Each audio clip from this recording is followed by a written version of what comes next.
The glass walls of the obsidian tower looked out over a city that never seemed to sleep. But inside the penthouse, the air felt still and heavy.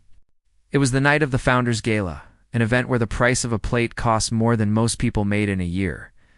Waiters moved like ghosts through the crowd, carrying silver trays of hors d'oeuvres that looked more like modern art than food. In the center of it all stood Julian Sterling. He didn't just walk through the room. He owned the air inside it. Julian was a man who had made his first billion before 30 by betting against companies he deemed weak. He wore a suit that cost 5 figures, but his most expensive asset was his ego. To Julian, life was a ladder, and he was so high up that the people at the bottom looked like ants near the back of the grand hall. Away from the shimmering chandeliers, Leo was working. Leo was 22, wearing a faded navy blue maintenance jumpsuit that smelled faintly of floor wax and lemon bleach. His father, Arthur, had been the head custodian of the Obsidian Tower for 30 years.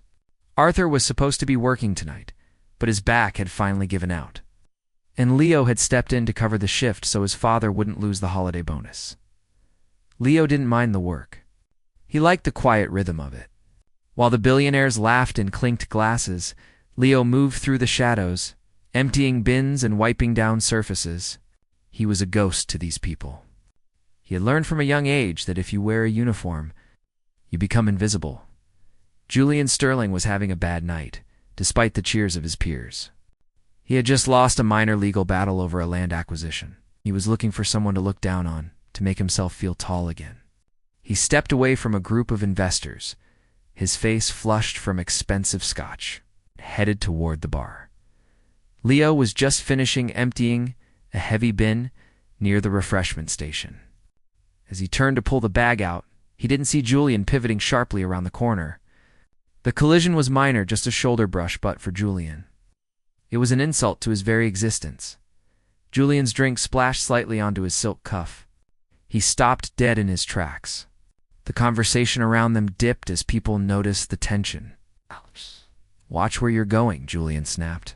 His voice cutting through the jazz music like a knife. Leo immediately looked down, not out of fear, but out of habit. "I'm sorry, sir. I didn't see you turn."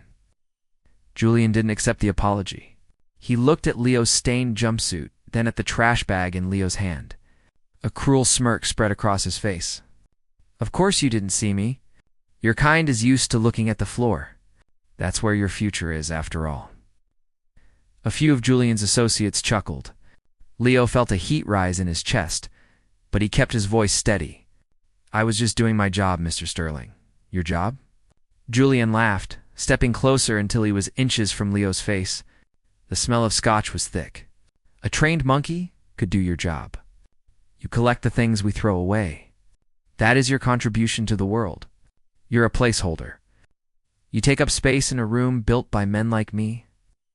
Leo looked up then. He didn't look angry. He looked observant. "The room might have been paid for by you, sir, but it was built by people like my father. And without us, the placeholders, this whole tower would be a dumpster within a week." The room went deathly silent. No one spoke to Julian Sterling that way. Julian's eyes narrowed into slits. He felt the sting of a nobody standing up to him, and he couldn't let it go. "You think you're important because you can handle a mop?" Julian hissed. "You're nothing. You have no strategy, no vision, no worth. You live move to move, just trying to survive the day. That's why you're emptying bins and I'm running the world." Julian reached into his pocket, pulled out a crumpled $100 bill, and dropped it into the open trash bag Leo was holding. "There, that's more than you'll earn all night. Now get out of my sight before I have the building manager throw you and your father into the street." Leo didn't flinch. He looked at the money in the trash, then back at Julian. He saw the billionaire's hands. They were soft, manicured, and currently shaking with a strange kind of adrenaline. "Money doesn't make you a winner, Mr. Sterling," Leo said quietly. "It just gives you a bigger board to play on. But if you don't know how the pieces move, you're just a loud player, not a good one." Julian stepped back, letting out a sharp, mocking bark of laughter. "A lecture on winning? From the janitor's son? This is rich," turned to the crowd, spreading his arms wide. Did you hear that? The help thinks he understands the game. Julian pointed to a corner of the hall where a magnificent hand-carved marble chess set sat on a pedestal. It was there for show, a symbol of the intellectual nature of the elite.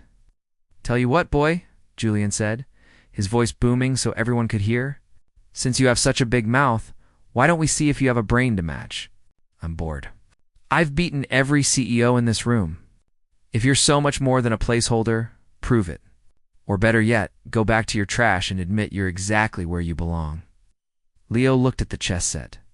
He thought of the thousands of hours he had spent in the small, cramped basement apartment of this very tower, playing against his father.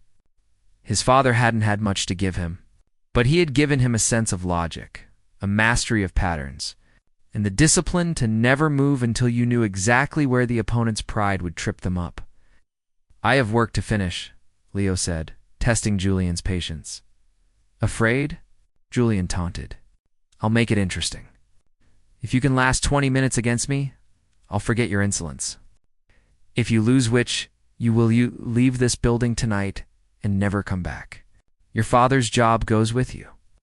The stakes were cruel and unnecessary, which was exactly how Julian liked them.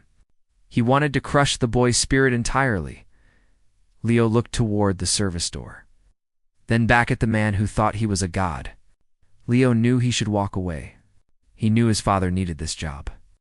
But he also knew that men like Julian Sterling never stopped pushing until someone pushed back. "Fine," Leo said, his voice dropping an octave. He set the trash bag down carefully. "But if I win, you don't just forget my insolence. You apologize to my father for calling him a placeholder. In writing." Julian's face twisted into a mask of pure arrogance. "Deal. But don't worry about the apology. You won't be around to read it."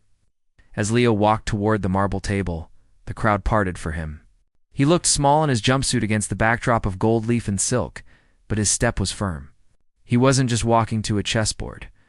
He was walking into a trap he had been preparing for his entire life without even knowing it.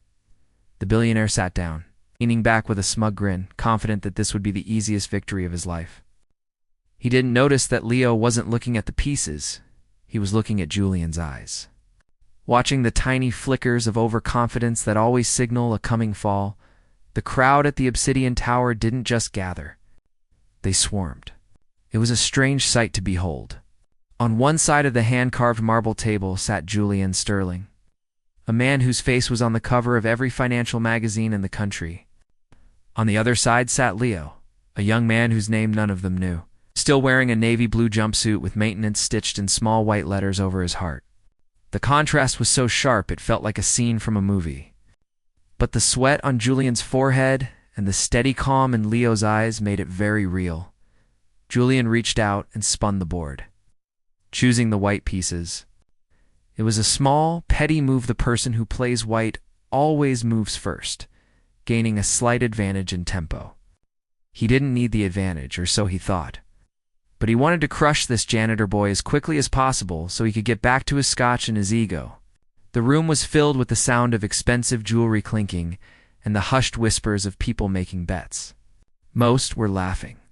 They expected Leo to be swept off the board in 5 moves. "The clock is set for 20 minutes, Julian announced, his voice echoing off the high ceilings. "When your time runs out, your father's career runs out with it. Are you ready to admit you're out of your league yet?" Leo didn't answer with words. He simply sat down, his back straight, and nodded. Julian smirked and moved his first pawn. He played fast, slamming the piece down with a click that sounded like a gunshot. He was playing the Queen's Gambit, a sophisticated opening designed to test if an opponent truly understands the deeper layers of the game. He expected Leo to look confused. Instead, Leo responded instantly. His hand moved with a fluid, practiced grace that surprised the onlookers. He didn't hesitate. He didn't look at the board with the wide-eyed panic of a beginner. He looked at the pieces as if they were old friends. 10 moves went by in less than a minute. The atmosphere in the room began to shift. The laughing stopped. The wealthy investors who had been mocking Leo started to lean in closer. They realized that the young man in the jumpsuit wasn't just playing. Chessy was countering every one of Julian's aggressive thrusts with a solid, unbreakable defense. Julian's smirk began to fade. He had expected to win by now. He had expected Leo to make a newbie mistake, like leaving a knight exposed or falling for a simple fork. But Leo's side of the board was like a fortress. Every piece protected another. "You're lucky," Julian muttered, his voice lower now.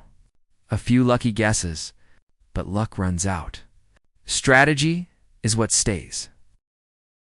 "My father always told me that luck is just what happens when people get lazy," Leo said softly. He moved a bishop, pinning Julian's knight to his queen. It was a subtle move, but a devastating one. Julian froze. He looked at the board, then back at Leo. He tried to calculate his way out of the trap. But every path he took led to a loss of material. For the first time that night, Julian Sterling felt a prickle of fear. He wasn't afraid of losing a game. He was afraid of what it would look like to the 500 people watching him. He was a man who sold vision and intelligence. If he couldn't beat a cleaner son at a game of logic, what did that say about his billion-dollar empire? The clock continued to tick. Julian began to play slower. He was no longer trying to win stylishly. He was trying to survive.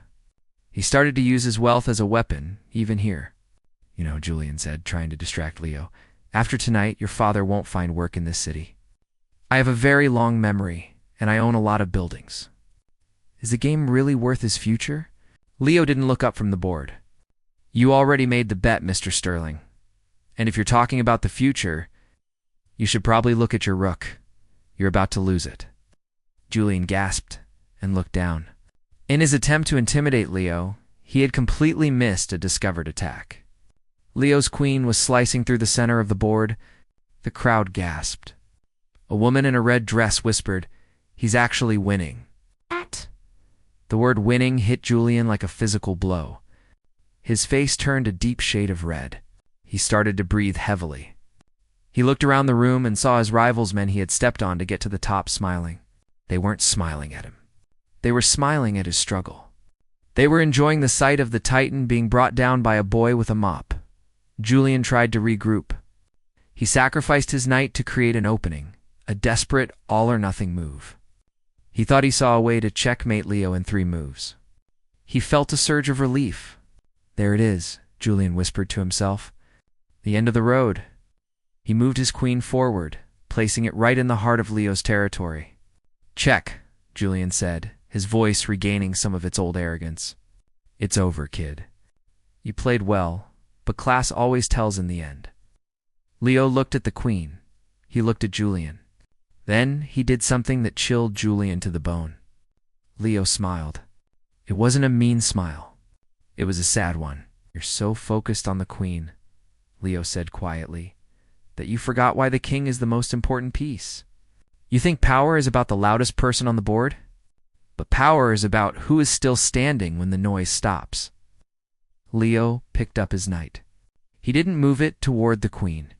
He moved it to a seemingly empty square on the edge of the board. Julian laughed. "A wasted move? You're letting me take your queen?" Julian reached out to grab Leo's queen, but his hand stopped midair. He looked at the board again. Then he looked again. His eyes went wide. His jaw literally dropped by moving the knight to that empty square. Leo hadn't just protected his king, he had opened a direct line for his rook. Julian realized that if he took Leo's queen, Leo would move his rook, and it would be checkmate in 1 move. Julian was trapped. If he took the queen, he lost. If he didn't take the queen, he was still losing his own position. The unbeatable Julian Sterling, staring at a board where every single move he had left led to his own destruction.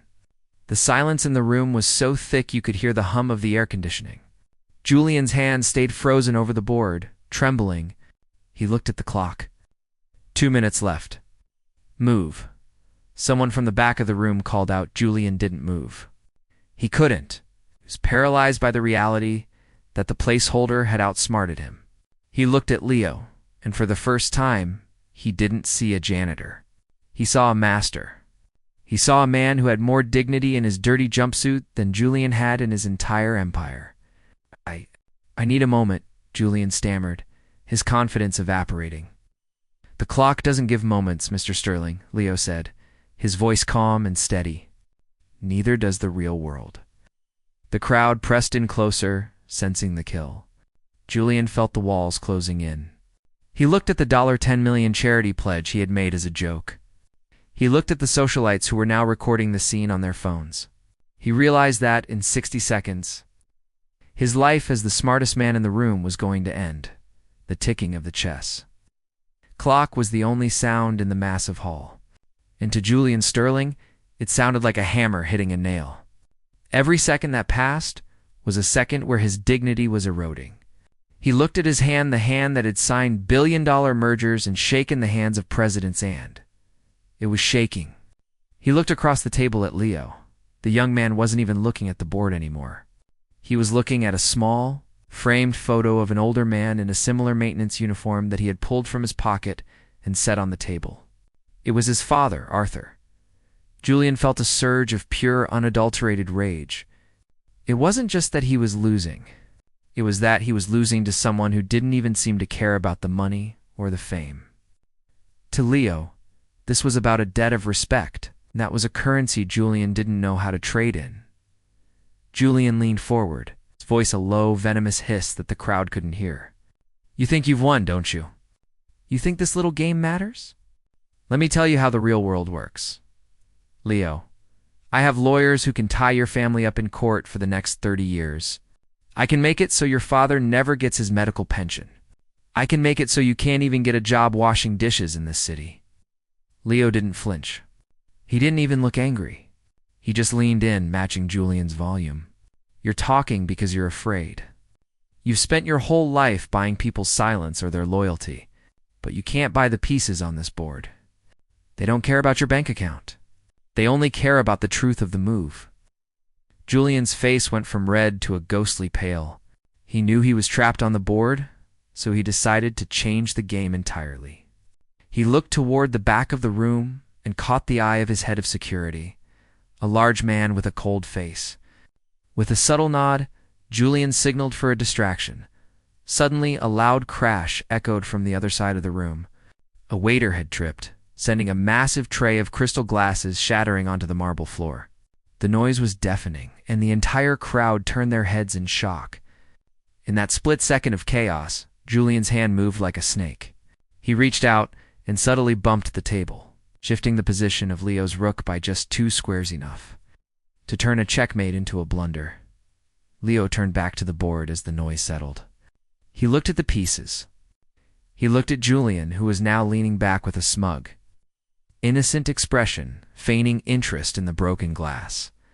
The crowd turned back to the game. "Your move, kid," Julian said, his voice dripping with false confidence. Leo stared at the board. He knew exactly what had happened. The rook was in the wrong place. If he played the move he had planned, he would now lose his most valuable piece. He looked around the room. Nobody had seen it. The elite were too busy gossiping about the clumsy waiter. Leo felt a weight in his stomach. This was how Julian won, not by being smarter, but by being willing to do what others wouldn't. "Is something wrong?" Julian asked, mocking him. "Did you lose your focus? I told you, commoners don't have the stamina for the high-stakes world." For a moment, Leo considered calling him out. But who would believe him? It was the word of a billionaire against a boy in a jumpsuit. The security guards would throw him out before he could finish his sentence. He felt a wave of hopelessness wash over him. He thought of his father, sitting in their small apartment with a heat pack on his back, hoping Leo was having a quiet night at work. Leo closed his eyes. He remembered his father's voice from years ago, playing on a cardboard box in the park. Leo, his father, had said, "The world is going to try to move the pieces when you aren't looking. They'll change the rules. They'll lie. But a true master doesn't just play the board in front of him. He plays the board in his head. If they move the pieces, you adapt. You don't complain. You just find a new way to win." Leo opened his eyes. A new light was burning in them. He didn't move the rook back. He didn't complain. Instead, he looked at the board as it was now seated and broken, and he began to calculate a new path. Julian's smile faltered. He expected Leo to argue or quit. He didn't expect the boy to simply stare at the board with even more intensity. 10 minutes left, the announcer called out.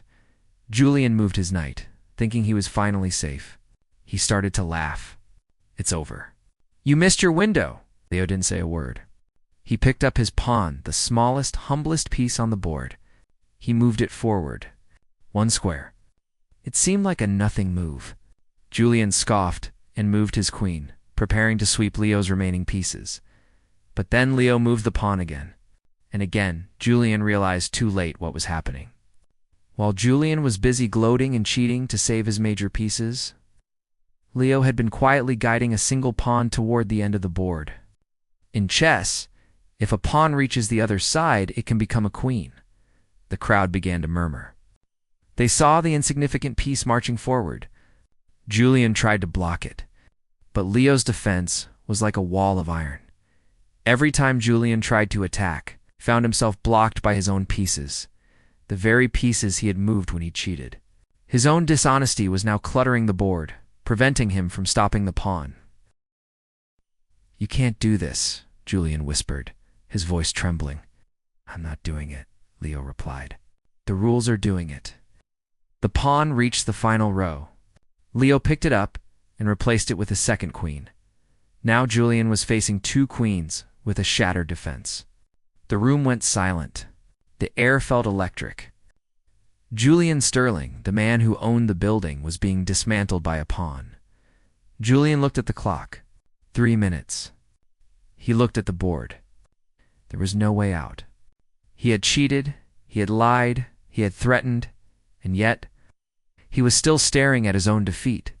He looked at Leo, and for the first time, Julian didn't feel superior. He felt small. He felt like the placeholder he had accused Leo of being. I'll give you $1 million, Julian whispered, his voice cracking. Right now. Just walk away. Tell them you got tired. Tell them your father is sick. Just don't make me lose this. Leo looked at the billionaire. He saw the desperation. He saw a man who had everything but possessed nothing. My father's name is Arthur, Leo said, his voice loud enough for the front row to hear.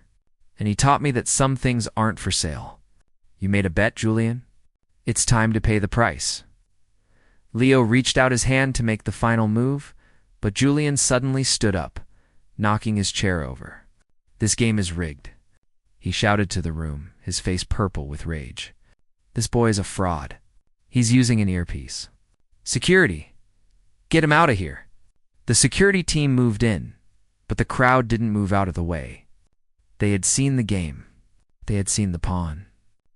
And they wanted to see the end. The chaos in the grand hall was unlike anything the Obsidian Tower had ever seen. Julian stood behind his fallen chair, his chest heaving, his expensive tie pulled loose at the collar. He looked like a cornered animal, rather than a titan of industry. By accusing Leo of cheating, he had broken the final unspoken rule of the elite. Never lose your cool. The security guards, hulking men in black suits, hesitated. They looked at Julian, then at the crowd, then at the young man in the navy jumpsuit, who was still sitting perfectly still, his hands folded on the edge of the table. Nice, I said. Get him out. Julian roared, pointing a trembling finger at Leo. He's a plant. Someone sent him here to embarrass me. Check his pockets. Check his ears. The head of security stepped forward, but before he could lay a hand on Leo, a voice boomed from the back of the room. The only thing that needs checking, Julian, is the security footage. The crowd parted to reveal a woman in her late 60s. She wasn't wearing diamonds or silk. She wore a simple, elegant gray suit. This was Mrs. Gable, primary owner of the land the Obsidian Tower sat on, and one of the few people in the world Julian actually feared. She had been watching the game from the shadows near the balcony. Sit down, Julian, Mrs. Gable said, her voice like cold steel. You're making a scene that even your PR team won't be able to scrub from the internet. You cheated, Edith. Julian sputtered, his voice cracking.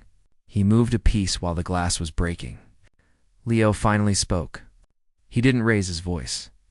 He didn't need to. I didn't move anything, Mr. Sterling. You did. When the tray fell, you bumped the table. You moved my rook.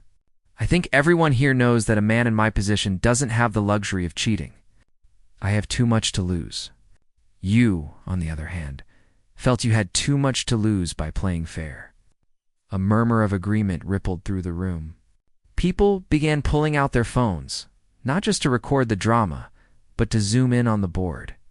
The socialites who Julian thought were his friends were now whispering and pointing. They were sharks, and they smelled blood in the water. "I have the footage on my tablet," a young tech assistant near the front said, holding up a screen.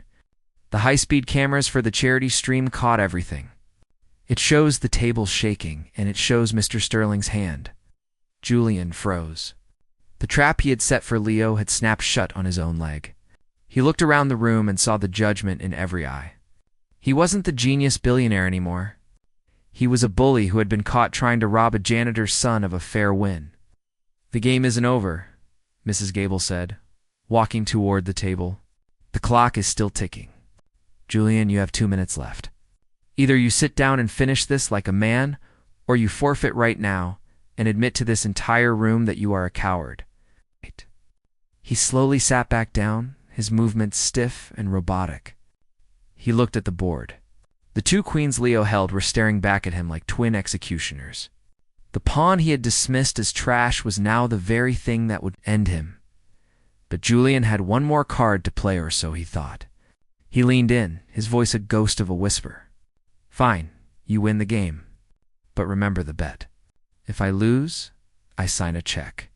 But if you walk away now, I'll give you enough money to buy your father a new house, a mansion, private doctors. If you take the win, you get nothing but my hatred. I'll make sure your father is fired by midnight. Is your ego worth his survival?" This was the ultimate test. Julian was trying to turn Leo's integrity against him.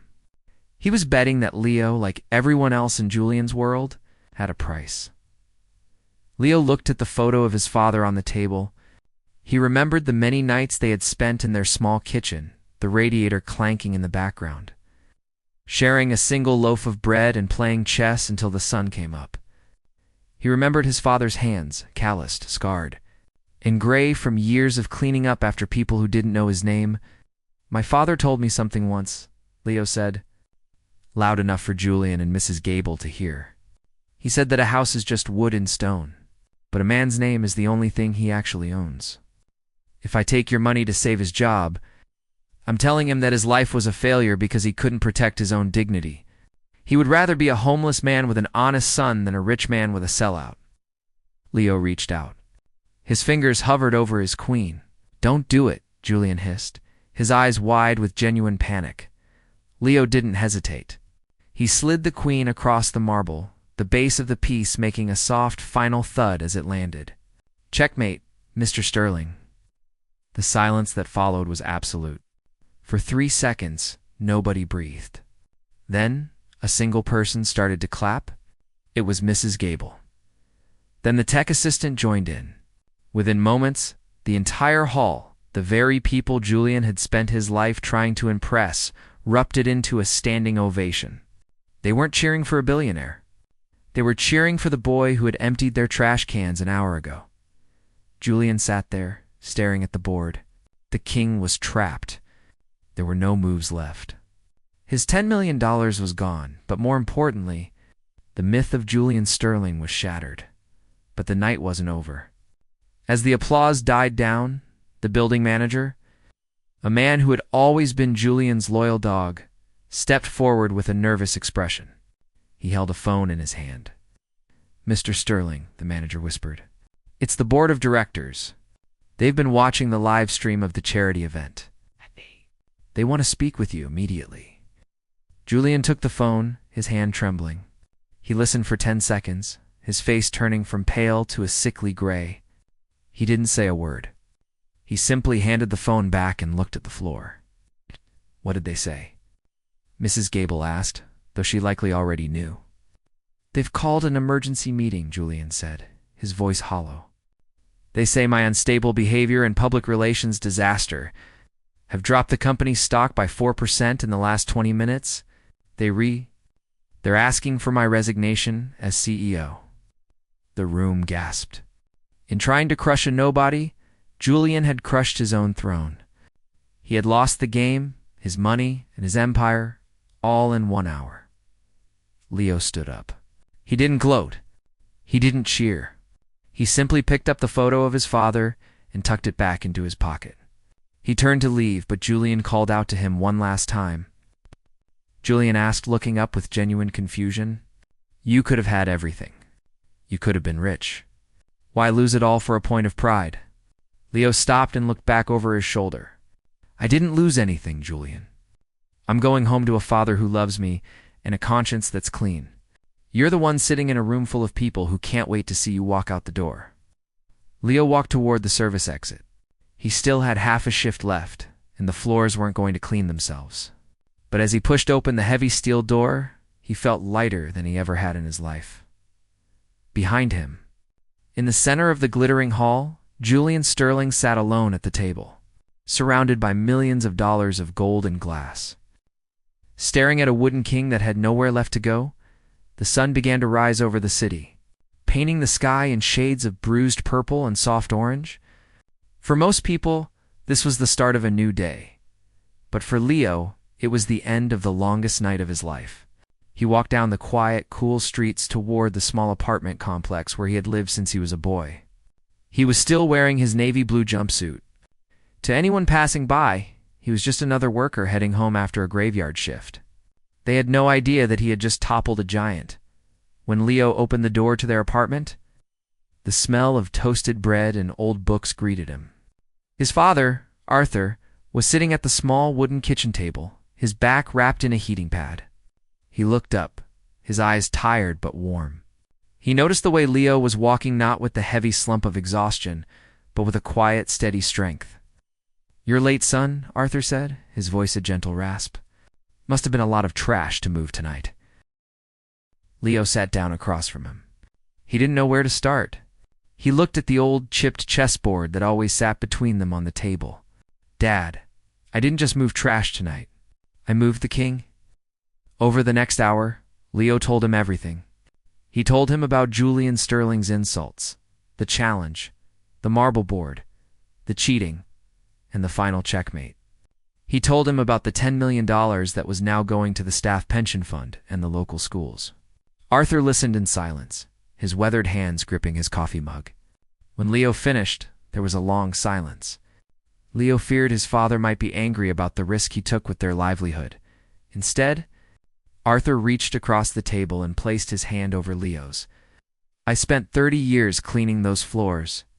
Leo, I watched men like Julian Sterling walk past me as if I were made of air. I never cared about the money they had. I only ever cared that you wouldn't grow up thinking you were invisible. Tonight, you made sure of that. You didn't just win a game. You gave every person in that building their name back. The aftermath of the gala was like a tidal wave. By noon, the video of the janitor's checkmate had gone viral. People around the world were talking about the young man who refused a bribe to protect his father's honor. But while the world was shouting his name, Leo stayed quiet. He didn't do interviews. He didn't go on talk shows. He stayed home and helped his father with his physical therapy. A week later, a heavy envelope arrived at their door. It wasn't from a lawyer or a debt collector. It was from Mrs. Gable. Inside was a letter and a set of keys. The letter was short. The Obsidian Tower needs a new head of operations, someone who understands that the foundation of a building is the people, not the concrete. Your father has earned his retirement, and you have earned your place at the table. The keys are for the manager's office. I expect you there on Monday. Leo didn't just take the job for the salary. He transformed the way the building worked. He made sure the cleaning staff had health insurance, fair wages, and most importantly, respect. He turned the top floor of the place where Julian once stood looking down on everyone into a community center where city kids could come to learn strategy, logic, and chess. And what of Julian Sterling? 6 months later, Leo was walking through a small park near the edge of the city, far from the glittering skyscrapers. He saw a man sitting on a park bench, staring at a stone chess table built into the concrete. The man's suit was gone, replaced by a cheap, wrinkled jacket. His hair was thin, and his face looked like it had been carved out of grief. It was Julian. He hadn't just lost his job. He had lost his soul. In the world of high finance, once you are seen as a loser and a cheat, no one picks up the phone. His friends had vanished like smoke. He was living in a small, rented room, spending his days wandering the parks. Haunted by the ghost of the man he used to be, Leo stopped. He could have walked past. He could have enjoyed the sight of his enemy in the dirt. But Leo remembered his father's lessons. He walked over and sat down on the cold stone bench opposite Julian. Julian looked up. His eyes didn't have the fire of rage anymore. They only held a deep, hollow exhaustion. He recognized Leo instantly. He flinched, expecting a taunt or a boast. "What's your move?" Leo said quietly. Pointing to the empty board between them, Julian looked at the board, then back at Leo. "I have nothing left to bet," he whispered. "We aren't betting today," Leo replied. He reached into his pocket and pulled out a set of simple plastic chess pieces, the ones he and his father had used for years. He began to set them up. "We're just playing. No cameras. No money. Just the game." Julian's hands trembled as he reached out to touch a pawn. For the first time in his life, he wasn't looking for an advantage. He wasn't looking for a way to crush someone. He was just looking at the pieces. "Why are you sitting here?" Julian asked, his voice cracking. "I tried to ruin you," Leo said, moving his first piece. "My father taught me that a king and a pawn go back in the same box at the end of the day. But while the sun is still up, we might as well learn how to talk to each other."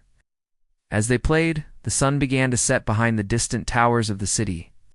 The billionaire, who had lost everything, and the cleaner's son, who had gained the world, sat together in the fading light.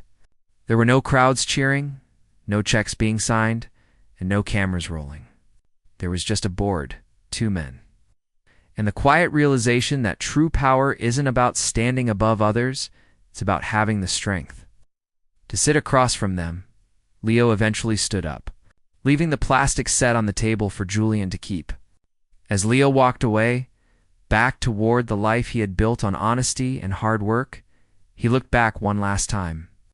Julian was still there, staring at the board, finally learning the lesson that no amount of money could ever buy, that in the end, we are all just players in a much larger game, and the only move that truly matters is the one that keeps our humanity intact.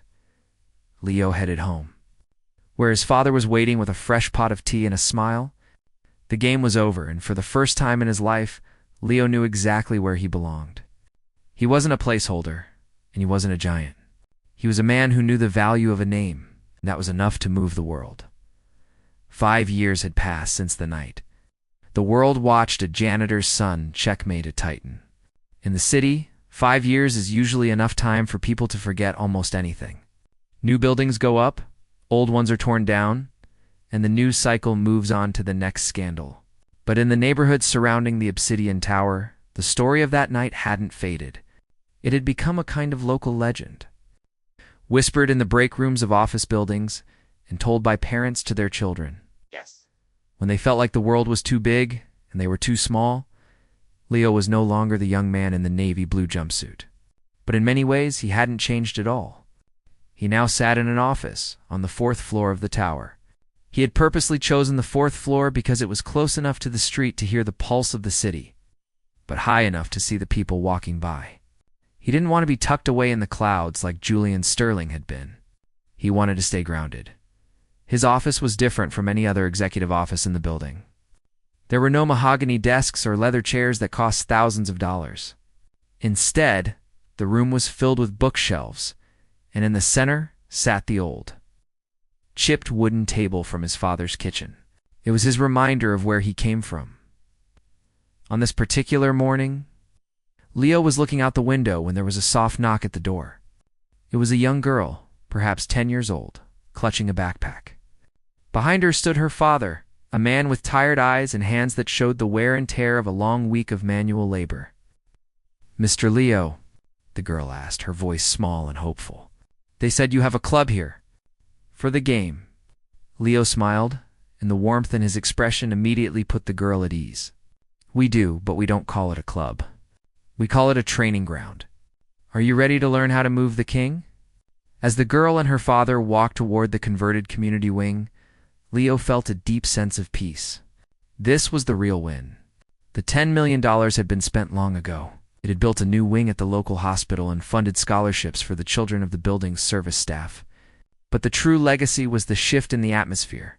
The people who worked in the tower, the cleaners, the security guards, the delivery drivers no longer walked with their heads down. They knew that their work mattered. They knew that the man running the operations was one of their own. Leo's father, Arthur, had passed away a year earlier. He had gone peacefully, sitting in his favorite chair with a view of the park. He hadn't left behind a fortune, but he had left behind a son who was respected by everyone from the street sweepers to the board of directors. On his last day, Arthur had looked at Leo and said, "You didn't just win a game, son. You've changed the board." Later that afternoon, Leo decided to take a walk. He found himself heading toward the same park where he had last seen Julian. He wondered if the man was still there, or if the city had finally swallowed him whole. As he approached the stone chess tables, he saw a small crowd gathered around one of them. In the center of the crowd sat an older man. He looked healthier than he had 5 years ago. His clothes were simple and clean, though far from expensive. He was patiently explaining the Sicilian defense to a group of teenagers who were listening with rapt attention. It was Julian. He wasn't the man he used to be.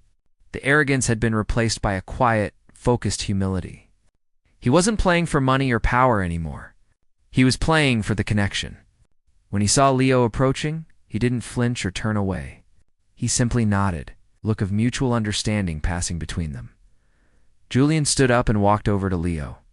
They stood by a large oak tree, watching the kids play. "They're good," Julian said, his voice steady. "Better than I was at that age. They don't play with fear. That's because they have something to play for," Leo replied. "Not just something to play against." Julian looked at the skyscrapers in the distance. "I used to think that the view from the top was the only one that mattered.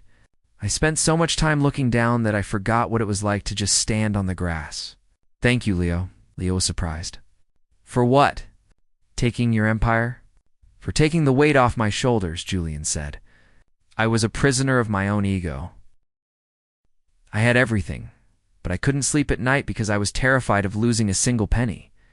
Now I have nothing, and I've never slept better. I'm finally just a person again." Leo realized then that the checkmate hadn't just defeated Julian. It had saved him. It had stripped away the lies and the greed, leaving behind a man who finally understood the value of a single moment.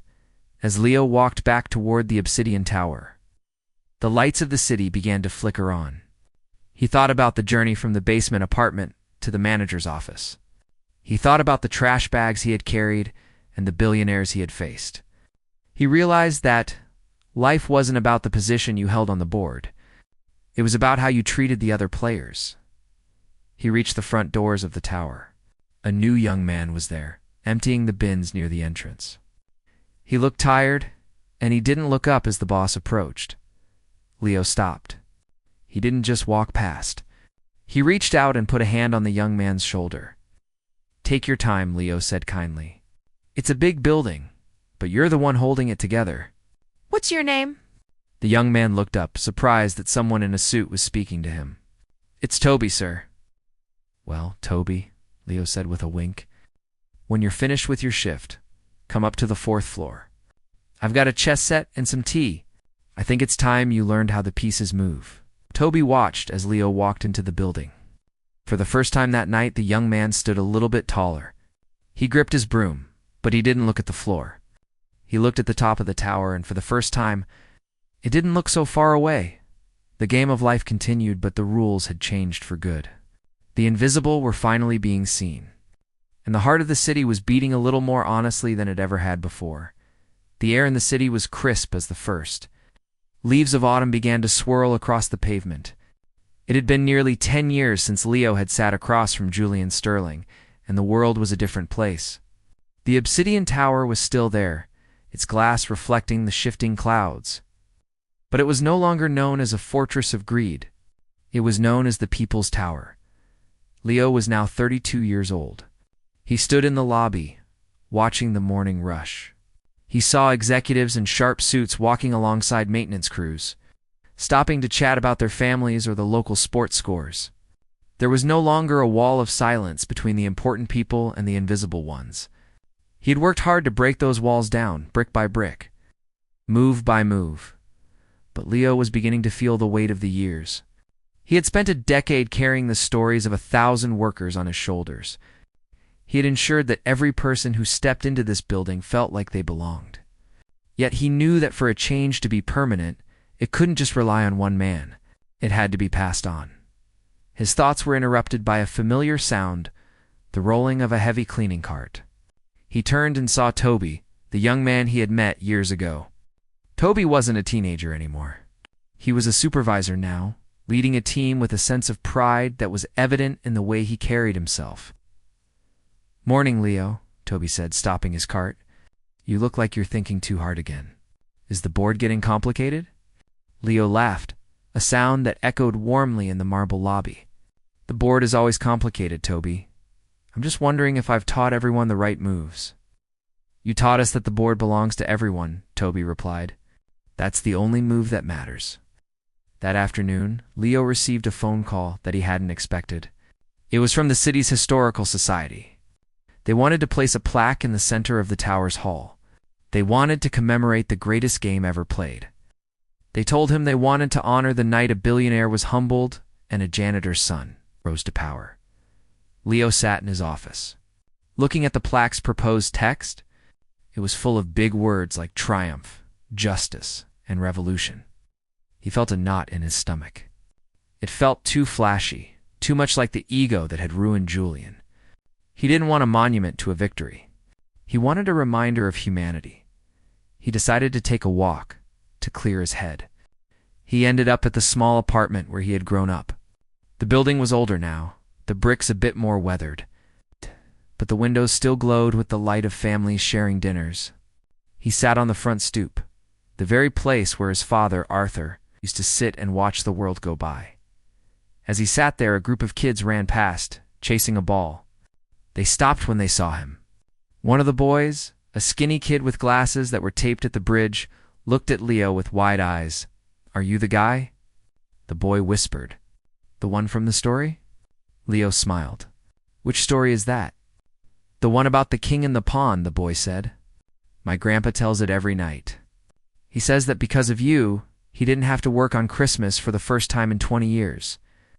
He says you showed the world that a uniform doesn't hide a man." Leo felt a lump in his throat. This was the 6,500-word essay he had been trying to write in his head. It wasn't about plaques or history books. It was about a grandfather being home for Christmas. It was about a kid knowing that he could be anything, even if his shoes were worn out. "I didn't do that," Leo told the boy. "The game did that. I just moved the pieces." The boy nodded solemnly, as if he understood perfectly. "Can you show me?" "My grandpa says you can see the whole world on a board if you look hard enough." Leo stood up and led the boy to a nearby park bench. He didn't have a marble set or a $10 million prize. He pulled a small, travel-sized chess set from his coat pocket, a habit he had picked up over the years. They sat there for hours as the sun dipped below the horizon. Leo didn't teach the boy how to win. He taught him how to listen. He taught him that every piece has a story, and every move has a consequence. While they played, a car pulled up to the curb. Out stepped a man who looked remarkably like the Julian Sterling of old. Though his suit was a bit more modest, and his face was much kinder. It was Julian's nephew, a man named Silas, who had been inspired by Uncle's fall and eventual redemption. Silas approached the bench and waited for the game to finish. When the boy finally ran off to join his friends, Silas sat down. "My uncle passed away last night, Leo," Silas said quietly. Leo felt a sharp pang of sadness. He thought of the man on the park bench, the one who had finally learned to sleep at night. "How did he go?" "In his sleep," Silas replied. He spent his final day at the community center, teaching the toddlers how to count using chess pieces. He left a note for you. No money, no assets, just a note. Silas handed Leo a small, yellowed piece of paper. On it, in Julian's shaky but elegant handwriting, were just 3 words. "The box is open." Leo knew exactly what it meant. Julian was ready to go back into the box, not as a king, but as a man who was finally at peace with the pawns. The next morning, the ceremony for the plaque was held in the Obsidian Tower. The mayor was there. The cameras were rolling, and the wealthy donors were dressed in their finest clothes. When it was Leo's turn to speak, He walked up to the podium. He looked at the shiny brass plaque that praised his victory. He didn't read his prepared speech. Instead, he reached into his pocket and pulled out the small photo of his father that he had carried for a decade. He held it up so everyone could see. "This is Arthur," Leo said, his voice echoing through the silent hall. "He never owned a building. He never signed a merger. He spent his life cleaning up after people who didn't know his name. This plaque says I won a game. But the truth is, the game was won 30 years ago, when this man decided that his son would be taught respect instead of resentment." Now turned to the officials. "I don't want this plaque on the wall. I want it melted down. I want the metal used to make keys for the new affordable housing units we're building across the street. We don't need a monument to a game. We need to keep playing," the room erupted. It wasn't the polite applause of a gala. It was the roar of a city that had finally found its voice. As the years rolled on, Leo eventually stepped down from his position. He moved back to the old neighborhood and opened a small shop that sold books and chess sets. He spent his afternoons sitting on the front stoop, just like his father had. He watched as Toby became the CEO of the tower, and as the boy with the taped glasses grew up to become a doctor, the story of the billionaire. And the cleaner's son became a part of the city's DNA. It wasn't a story about winning. It was a story about the balance of the world. It taught everyone that no matter how high you rise, you must never forget the floor you walk on. And no matter how low you feel, you must never forget that you have the power to move the king. Leo sat on his porch one final evening. The chessboard set up for a guest who would never arrive. He looked at the king and the pawn sitting side by side. He smiled, closed his eyes, and listened to the sound of the city, a city that was no longer divided by glass walls, but joined by the simple, honest truth of the game.